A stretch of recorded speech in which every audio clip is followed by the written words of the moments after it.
We are meeting in the courthouse, meeting room number 2, northeast corner, with all 3 members present. Will you please rise and join me in the Pledge of Allegiance? I pledge allegiance to the flag of the United States of America and to the republic for which it stands, one nation, under God, indivisible, with liberty and justice for all. Thank you. Just kind of a notice to the public, the Board of Supervisors welcomes comments from the public during the time allowed for discussion. You're requested to approach the microphone, state your name for the record, and limit the time used to present your remarks in order that others may be given the opportunity to speak. The normal process on any agenda item is for the chairperson to read the item from the agenda. The board is given an opportunity to comment on the issue and or place a motion on the floor. An opportunity for discussion may be presented, at which time the public may participate, and a roll call vote will follow. First item, the approval or amendment of the agenda that has been presented. Mr. Chairman, I would move to approve the agenda as printed. Mr. Chairman, I'll second that with one other comment. If you don't feel your voice is up to it, I'll read the stuff. So we'll get into this. Okay. If I see Ken Vincent nodding off, I'll Okay. hand it over. All right, we got a motion and a second. Roll call, please. Grayman Bauer. Yes. Thompson. Yes. Patton. Yes. Moving on to the consent agenda, the approval of the minutes from regular session of October 20, 2015. We got a manure management plan annual update, Applegate G&L Inc., ID number 59073. Manure management plan update has been received and placed on file. There were no changes to this manure management plan. Number 4, the manure management plan annual update, Triple E Farm, ID number 58021. Manure management plan update has been received and placed on file.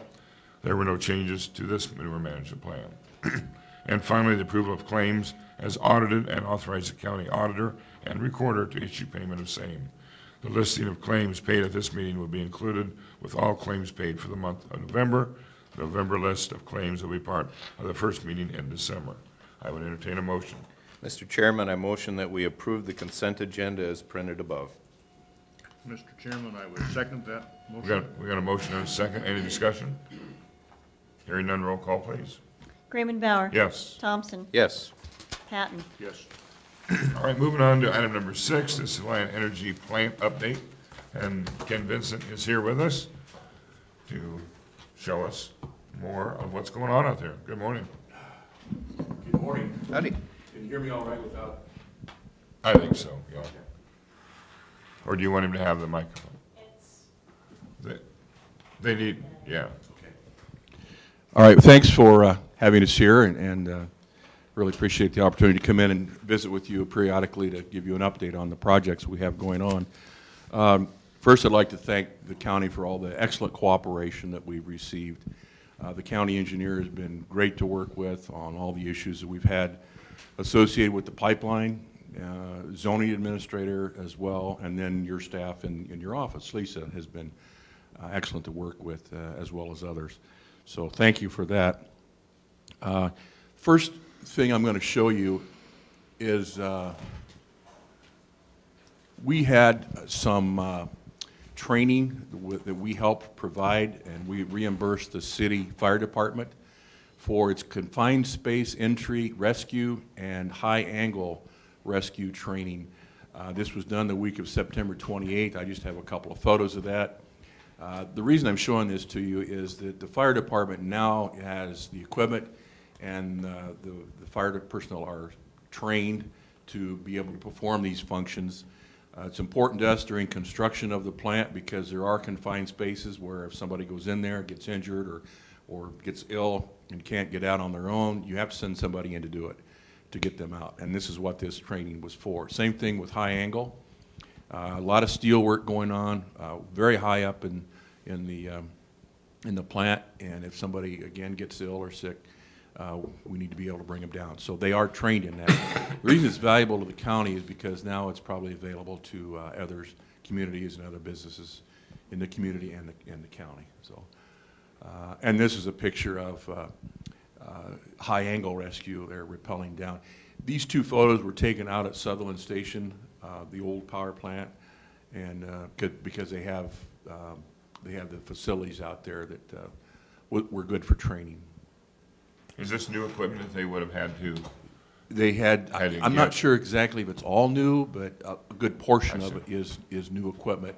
And Alliant did reimburse the city for this, this stuff that was purchased, and the training, the sessions for training. So it was very successful and went well. And again, I show this every time. This is the way the plant is probably going to look like. There might be a few little changes, but nothing significant. And we think that's the color scheme that it will end up. It's very similar to the one up by Clear Lake Emery Station. The project's going very well. We have had a few delays as far as weather is concerned. When it rains, they do work a lot in the rain, but there are certain things they cannot do. And then when the wind gets to a certain level, they can't do the high steel structural erection that they've been working on. So there have been a few delays on that. Safety remains very good on the project with mostly first aid cases. With 540 plus workers on there, you're going to have an occasional something gets in your eye, or you bump your finger or get a cut or something. But when I prepared this, there were over 600,000 labor hours. It had been, and that was a week ago, so there's significantly more labor hours that have been used on this project. And I mentioned there's 540 workers. They add about 30 a week, but you know, I can't tell you if that's the number, 570, because some people leave, some people come on, so that's probably a good number, 550 or so. There's the possibility, and I stress possibility, that they'll add another 100 workers over the next couple of months. Just depends upon the demands of the work. They continue to receive material. About 100 semi-trucks a week come in, and the yard is extremely full out there. Very, very difficult to get around in. If you're not required to be out there, you shouldn't be out there. But anyway, and then the large items, most of the large items that have come in by rail have been received. So the large gantry crane that was over the railroad siding has been removed. And so they're hoping that everything is back in there that's been large.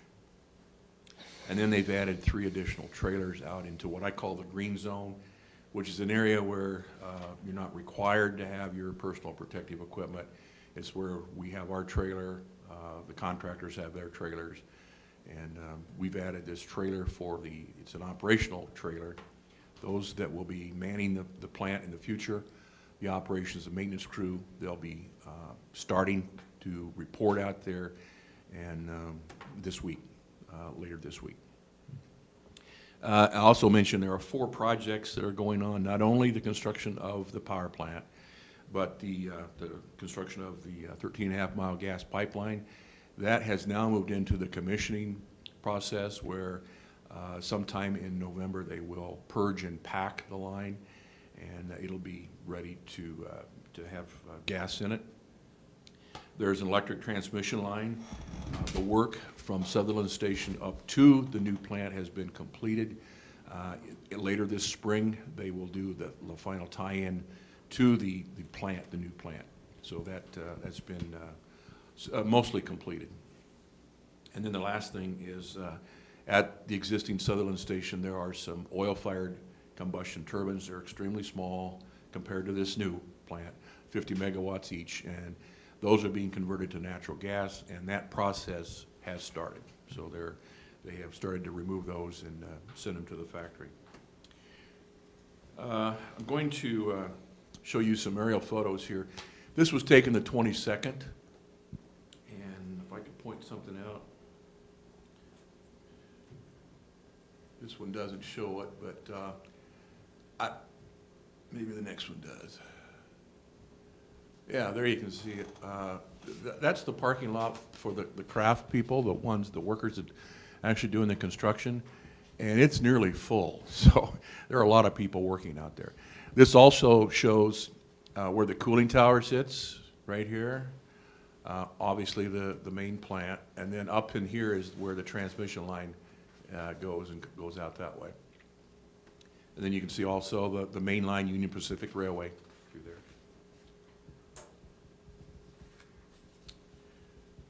there. This is an older picture that was taken, but the reason I put that in there, because it does show you where the gas yard is in relationship to the rest of the plant. The gas line comes down Quarry Road, Old Quarry Road, goes in there and then splits out into 3 separate lines. One goes into the new plant, another one goes over to the existing Sutherland generating station where it will fuel those 3 small combustion turbines, and then a third line goes into a line that goes into Marshalltown for their distribution system. This photo just shows a shot of the back end of the plant. This area right here is the administration area and the control room area.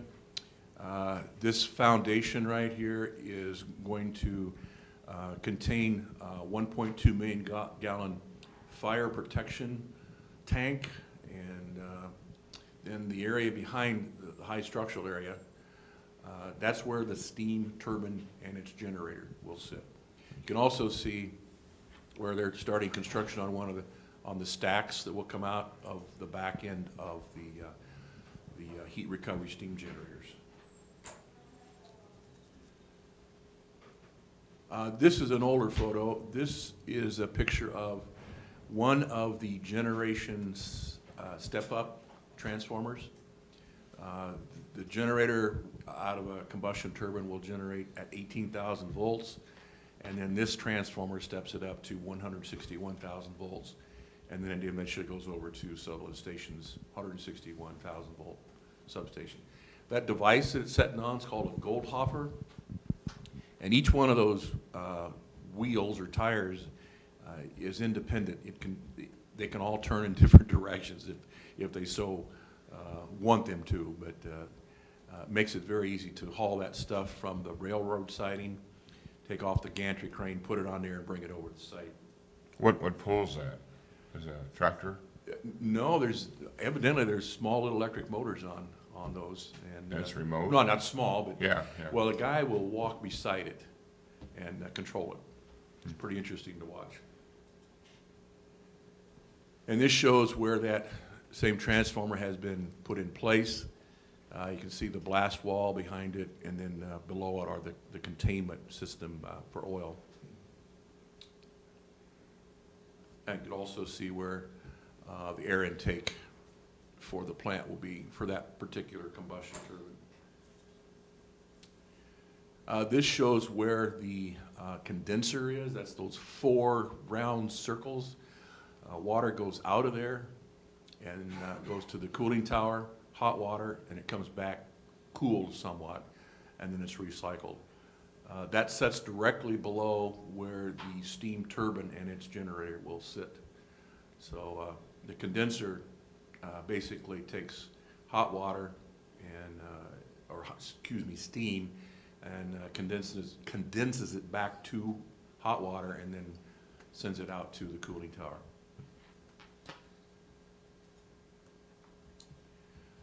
This is the back end of the plant. You can see the construction of the stacks coming out of the back of the heat recovery steam generators.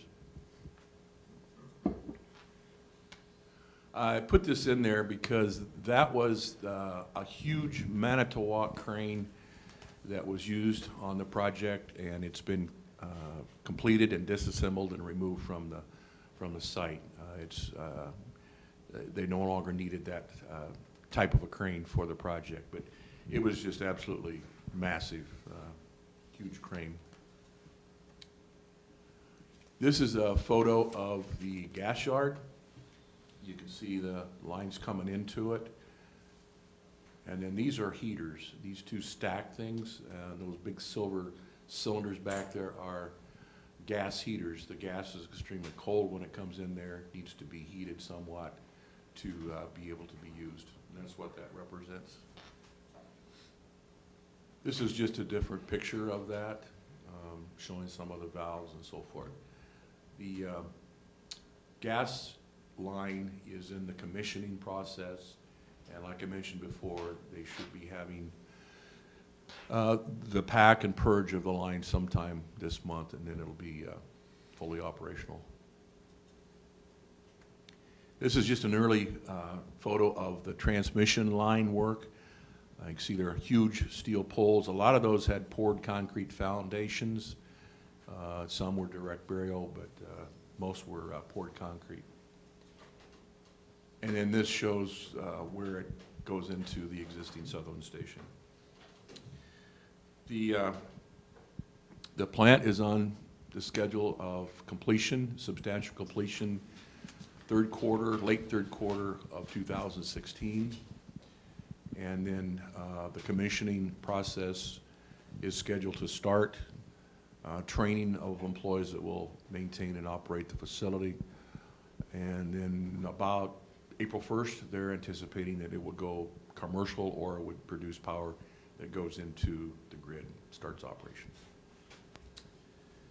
I believe that's all of the photos I have. Do you have any questions about the project? The severity of the winter, how will that, is there inside work that they can move to the inside? Oh yeah, they'll be doing quite a bit of inside work, and good days they'll continue work outside. So, You know, I know you appreciate what the city and the county has done, but I think it just shows that Alliant is a very good neighbor, partner with everybody, and it's really, and just the updates is what is very valuable to everybody that's listening, watching, and the press, because you know, again, your partnership with the community is very important, and we thank you for that. well, thank you for saying that. I might also mention that there'll be more information about this plant that will be in the Times Republican Progress Edition, which Bennett here has been working on, and indicated to me that it'll be a couple, 3 weeks maybe when it'll come out. There are just a ton of things going on in Marshalltown and the county, and it'd be interesting to see, and I encourage everybody to take a look at that and see what all's going on in the county, because it's not just this plant, there's a lot of other things. Is Gary Brandenburg your official photographer? For aerial photos, he does a great job, doesn't he? Yeah, he does. I wondered if he had his clearance Oh, passed. and by the way, I need to indicate that those aerial photos were taken by Gary Brandenburg. So that's just We got it. that's just an agreement that he and I have. So. Okay. Thank you. All right, thanks, Ken. As always, very interesting. Very good. Very good. This is a huge economic change for the entire central Iowa area. All right, we'll move on to our next presenter, David Hicks with Youth and Shelter Services in Marshall County. David, good morning. And in fact, don't sit down when you're done, because we got another thing coming up right behind you. I'll just You just make that your home. hang out here for a little while. I'll pass out our first quarter report. Take one and pass it down, just like back in school. Put your name on the top. Yeah, This is like school. I'm the last one to get it. and I got more handouts in a little bit, so. Again, I'm David Hicks from Youth and Shelter Services. We receive $11,000 from the county each year to help offset our sliding fee scale and to pay for our time when we're working with people who call in on our after-hours line, weekends, nights, and just any time we're not in the office. Statistically, I put some detail in the top. There were 26 what we call crisis or early intervention forms done the first quarter of the fiscal year. That would be considered, maybe a mom or dad would call on the weekend saying, I'm having some issues with my son, he's not coming home on the weekends. Would like to get him to see a counselor, or there's some substance abuse concerns. So those are kind of the typical calls we get. I did put a little bit of detail in some of those 26 calls. 7 were needing services of a family-based counselor. 1 inquired about our aftercare program, which aftercare is for young people who have aged out of the foster care system. So once they hit that age 18, they're no longer part of the foster care system, or they can elect to stay in to finish their GED for a diploma, if that's the case. But we are seeing a lot of kids who, again, age out of foster care with no other place to go, and we provide intensive case management for those youth in Marshall, Tama, Jasper, and Poweshiek counties. 16 were homeless or potentially so, and needed some information about our transitional living program. And the remaining referred to our bilingual Spanish-speaking outreach worker that we can't serve for those who don't speak Spanish. But we do now have 2 staff who speak Spanish. We have our office manager. She speaks Spanish and deals with a lot of just generic calls that would come in. In fact, there was a gentleman in our office this morning, didn't speak any English, but was needing help with some financial banking documents. So our office manager was helping him out, trying to navigate the process of a loan. And then Lydia Cosbo, our new staff, she is part of a new grant that we have through DCAT, which provides in-home counseling for Spanish-speaking families, and she serves as a liaison between young people involved with juvenile court and DHS who are involved with those systems, but maybe the biological parents do not speak English. So there is that gap we're trying to fill in this community between kid involved with juvenile court and parents who may not speak English. So Lydia serves in that role, and that's a new capacity for us that started August 1st. So altogether, we probably have 17, 18 different staff and at least that many different services. And I can't remember, I'm on the DCAT board and I can't remember, how long is that grant for? It's a 3-year grant. 3-year, okay. And it was multiple years. Yeah, and we're definitely fulfilling a need, so I see it sticking around for time after that as well.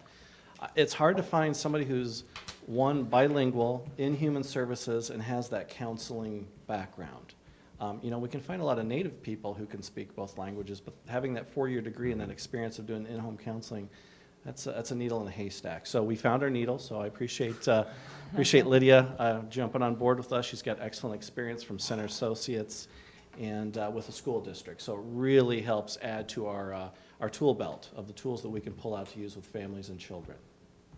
It's been a great first quarter. Again, I always appreciate the board's input and support. We're already starting to work on application for next fiscal year, so credit to the board for always dealing with the here and now, but and looking down the road, because it's a director of a nonprofit, and you can attest to budgets are tight, and we have to have our dollars spent in the most economical way possible. So we appreciate Board of Supervisors' support. YSS has been in Marshalltown, I think we're on 34 years, and the Board of Supervisors were one of our first building blocks of funders. So we go a long ways back. Well, Dave, it is budget time coming up. It is. At the end of this meeting, there will be an announcement for get your documents in Excellent. order. We're starting all over again. And knowing that, I'm about halfway done with the application. Yep. So We knew you would be. yes, It's Usually just- the first one in. You're always the first done, and I'm going to and continue that. So yep. And that's just the way I operate. honestly, it amazes us the professionalism that you folks have, the amount of service you give back to the county for the $11,000 that we give you. And we understand that in your total budget, $11,000 isn't a lot of money, but the reporting and the cooperation you give for that is off the charts, and we know you do a lot with district court services and things on that order too. Yeah, 11,000 isn't a lot when you're looking at the entire budget, but when you have a family coming into the office Right. who needs services that don't have the ability to pay, I can say the county, and you should thank the county, are going to help pay for some of these services. We always want the family to pay something because they need to be financially invested in what they're doing, because we don't like giving away things for free. They're going to have to pitch some money into the pot, so to speak. You've got an excellent theory and working order on that, where you're always willing to give a very good hand up, but not very willing to give a handout. Yeah. Money is hard to come by, and people who give to YSS, I want them to know the money is well spent. We have a very tight budget. It's meant for services, not salaries, which I can attest to that. But we want the most bang for the buck, and that's serving kids and families. We appreciate the job that you're doing. We really Thank do. you. It's an honor. You got more handouts? I do. Moving on. I don't want to take over your No, meeting. I'm just going to run your show. We need to finish this up Yep. before we Yes, go you on to do the need a vote. request. Yes. Yep. Mr. Chairman, I motion, are you done with your I am finished presentation? with. Oh, okay. Mr. Chairman, I motion that we accept the YSS first quarter report. Mr. Chairman, I would second that motion.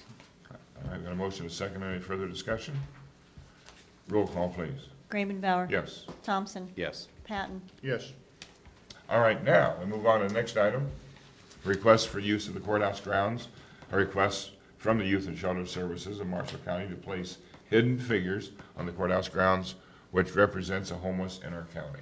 Correct. And, you know, since we're a nonprofit, you'd think we'd be saving money by not killing trees with paperwork, but that's not the case today. So, more handouts and then a photo.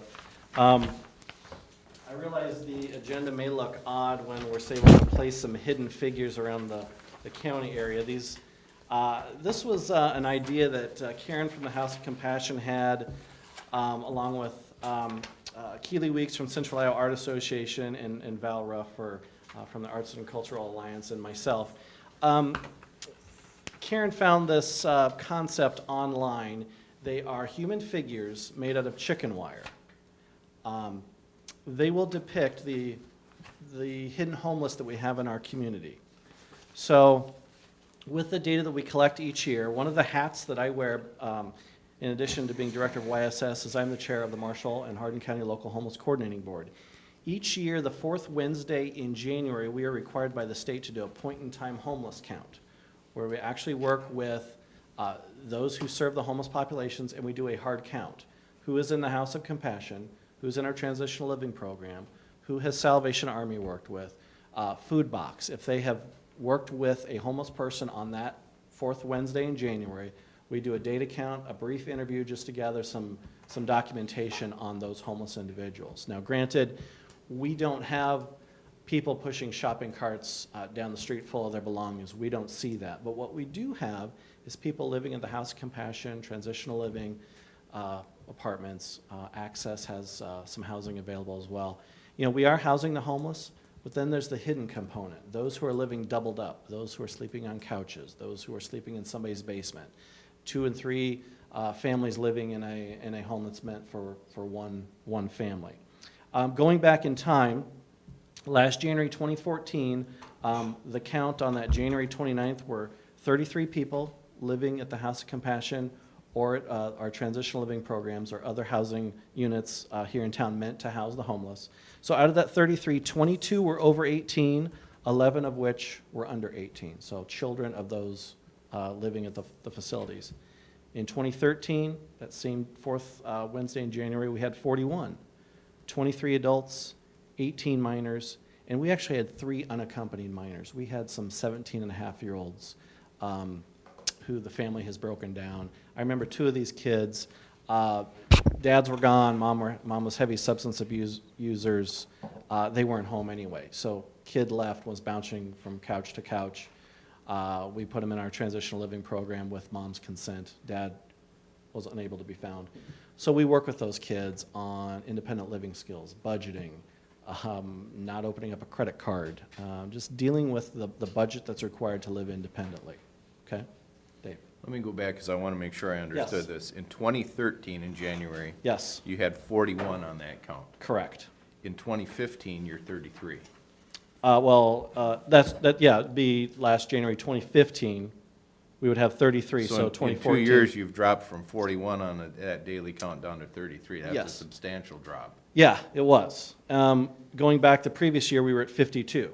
So we have dropped going So in your time. trend is going down. Yeah, in the numbers that homelessness. we are seeing is going down. Those would be our transitional living apartments, House of Compassion. Some of that can be attributed to they don't want to live in those places, so they are going to live with friends or family, shared housing. They're going to be part of that hidden homeless that we're trying to find. So while we can actually document those numbers that we are serving are going down, we know that there's many more families who are living just doubled up or in a vehicle. Quite frankly, I know 2 families right now who are living out of their van. Their house was foreclosed upon. Actually, I think they were renting. They were asked to leave, but they don't want to give up that vehicle because that's their key for transportation to work, freedom, getting around to the grocery store. So they're living out of their vehicle. That's 2 families. We can do vouchers to stay in a hotel, but there's only a certain amount of funds for that. House of Compassion is the emergency shelter here in Marshalltown, and it can reach capacity fairly easily. With our transitional living program, we have an assessment that we do. We go over all the rules that they're responsible for, what they're going to have to contribute to that, and some of the kids and young adults come in, realize that they're going to have to be home at a curfew, We do drug testing, we do mental health assessments. Some don't want that. Some then leave. So how do you supply help to somebody that won't play your game or, We try and- abide by the rules? Yeah, we connect them, family members, so we find some source of support. It says, aunt, uncle, this is where this young person is at. And typically, they're going to be 18 plus years old. So we aren't having to deal with children. So you have somebody who's 18, 19, 21, all the way up to 25 or 26. We're going to offer some other services in the community, but it's leading the horse to water. It's like you can go to the food box, you can go to Salvation Army, you might be able to get on rent assistance for city housing, but that takes effort. So you're Doesn't have to seriously do that. seeing if you require that they do some of maybe your financial guidance, they stay off the drugs, the alcohol, do the testing, they don't want anything to do with you? Sometimes, yeah. So then they really are refusing help. On occasion, we Basically. have more people staying in than we are saying, I just don't want to do this. So when that person refuses help, then what do we do as providers? What do you do as providers? Well, we may get them with city housing. We may supply them with a couple nights in a hotel. We want to get them hooked up back with family or friends or some family But support. if they don't want to do it, If they don't want to do it, I can't force them to do anything because they are age of majority, but we never kick them back to the street. If they're not following our rules, we give them a verbal warning, this is what we expect, this is what you signed on in the beginning that had all the rules. You knew you had to come in at curfew time, and you're not coming in at curfew time, that's a problem. So they're giving ample time to correct what they need to be doing if they want to stay there, because we are the leaseholder, we are paying rent and utilities for these young people to stay. In turn, these young people need to be working, which we can help find them work, but 25% of that needs to go for part of a fee and then part of a savings. So they're money well ahead if they stay in our program. Because if you're looking at some of our stats, fair market rent is $600. If you're working on a minimum wage job, you're going to have to work about 66 hours a week to be able to afford that apartment along with your other expenses. So we get a lot of couch surfers who don't or haven't been following the rules wherever they're at. So they come to our program, and we do, drug assessments, mental health assessments, curfew. Rules are fairly strict. And we have a lot of kids who say, I want to move out of my parents' house, I don't like the rules. And it's like, well, our rules are just as strict, and because you're not following rules at home, why would you ever follow our rules of a total stranger? So we always kind of run into that as well. But these hidden figures, made of chicken wire, going to be spray painted with glow-in-the-dark paint. They'll be hopefully at locations around the community, along with some, I think I included in your packet, what some of the comments inside would say. This says, hello, thanks for noticing me. Now that I have your attention, I want you to be aware of the hidden homeless in Marshalltown. We are male, female, kids, teens, and adults. Do you know that many of us live in couches, sleep in cars, tents, maybe even empty buildings? Perhaps you don't see us, but we are here. and see, that, I guess that's an eye-opener to me. I thought, when we talk about homeless, we see it on TV like what they got down in Des Moines. They got the people living in the shanties, just kind of wherever, like a village, more or less. Yeah, it's. But we really don't have that here. We don't have a large group of that. It's more certain locations of the city, certain vacant buildings, some outbuildings may have somebody living with them, city parks, depending on the weather, you may see people camping, but in terms of their camping and our camping, it's much different. So this hopes, we just hope to raise awareness that there is a hidden homeless issue, not only in Marshalltown, but really any city of its size. We're going to have those people who are living doubled up, sharing couches. We see a lot of young women come to our transitional living program who've had to exchange sexual favors for a place to stay. We can't have that. We don't want that. Not at all. So with this awareness, we hope to provide some support to House of Compassion, who is the emergency shelter here in Marshalltown, as well as our transition living program and then other agencies that serve the homeless as well. Okay. I would entertain a motion. Mr. Chairman, I move that we approve this request for use of the courthouse grounds for Youth and Shelter Services of Marshall County to place hidden figures on the courthouse grounds where we represent the homeless in our county. Mr. Chairman, I would second that motion. All right, we got a motion and a second. Any further discussion? I would just like to add that, David, I really appreciate everything you guys do. And like you say, our $11,000 that we give Youth and Shelter Services. Goes a long way. It does. You know, we appreciate your loyalty and how you direct it. So thank you for Thank you. And all of us Appreciate in that. our You guys should be applauded for the tough love that you do. Yeah, we do that. If you're not willing to accept the help under the conditions, you shouldn't get it. Right, I believe. Congratulations. Yeah, that's I really think that one really needs to be Yeah. hit out of the park. Money is too tight to be wasted at people Yep. who don't want the help. For those who want the help, we're going to work hard. I always say we'll do our 51% if you do your 49. Yep, absolutely. That's the way it should be. We'll work a little bit harder, but you've got to meet us halfway. All right, we've got a motion and a second. Roll call, please. Grayman Bauer. Yes. Thompson. Yes. Patton. Yes. Thank you very much. Appreciate it. And Lydia, it's nice meeting you. Thank you. All right, moving on to number 9. This is corrections of abatement of mobile home tax resolution. Discussion and possible action to correct resolution 2015-0045, the abatement of mobile home taxes from October 2015 minutes to resolution 2015-0046, abatement of mobile home taxes and typographical errors. And this is just, we've already approved the abatement of mobile home taxes. There was an error. This is just a replacement and a correction of that resolution number. Housekeeping. Housekeeping, there you go, good housekeeping, yeah. I'd entertain a motion.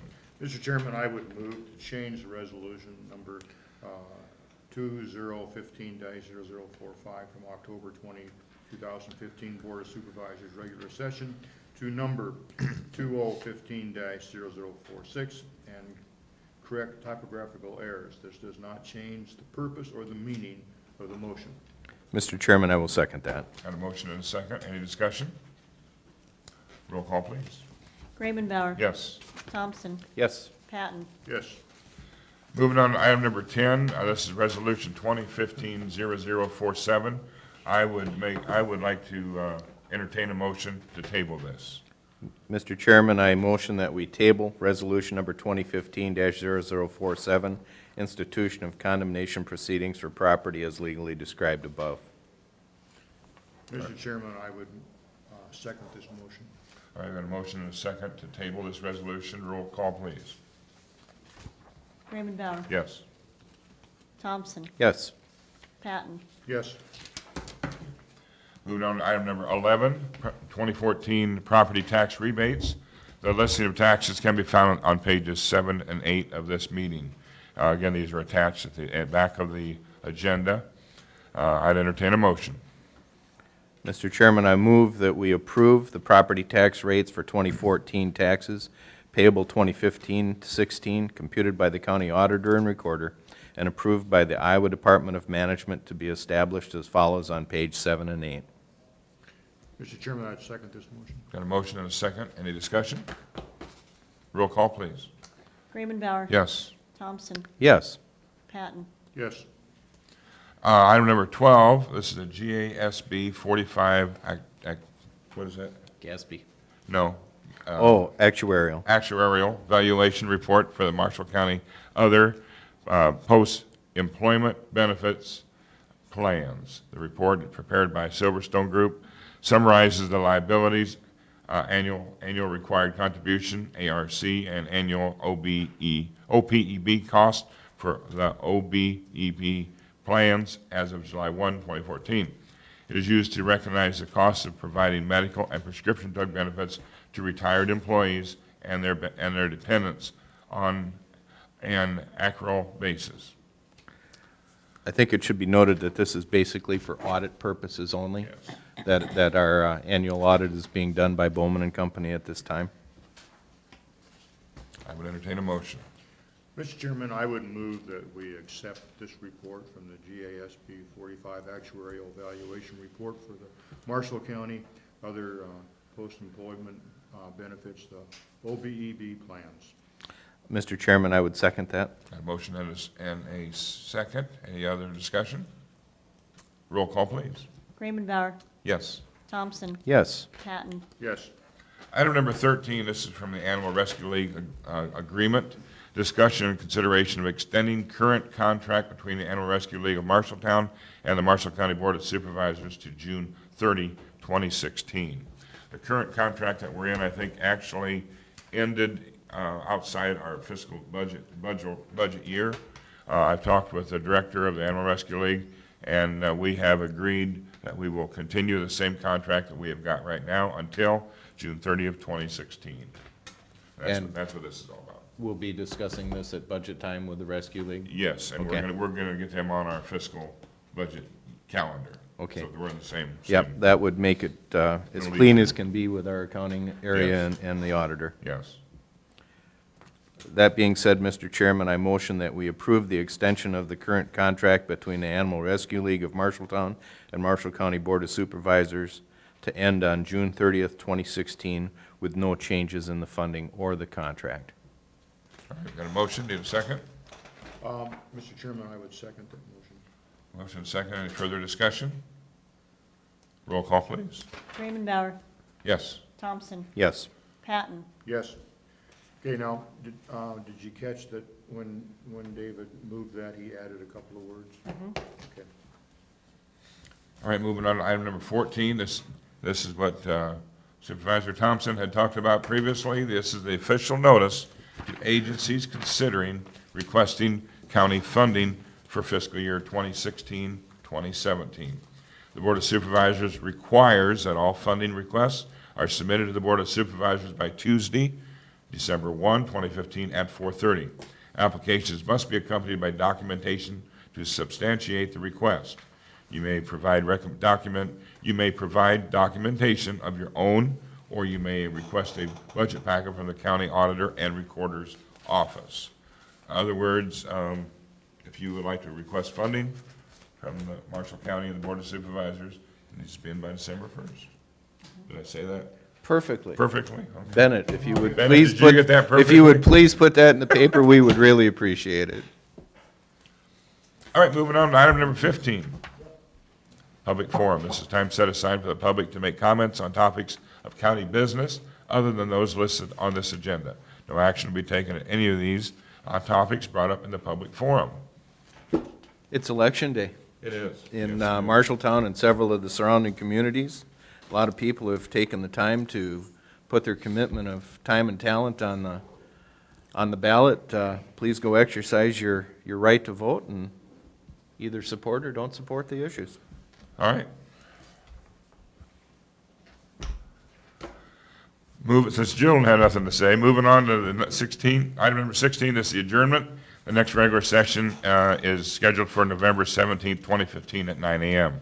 All business to be acted upon at that session should be submitted to the county auditor and recorder's office or the Board of Supervisors office by Thursday, November 12th, 2015 at 1 p.m. There be no further business to come from the board. We're adjourned at 9:43.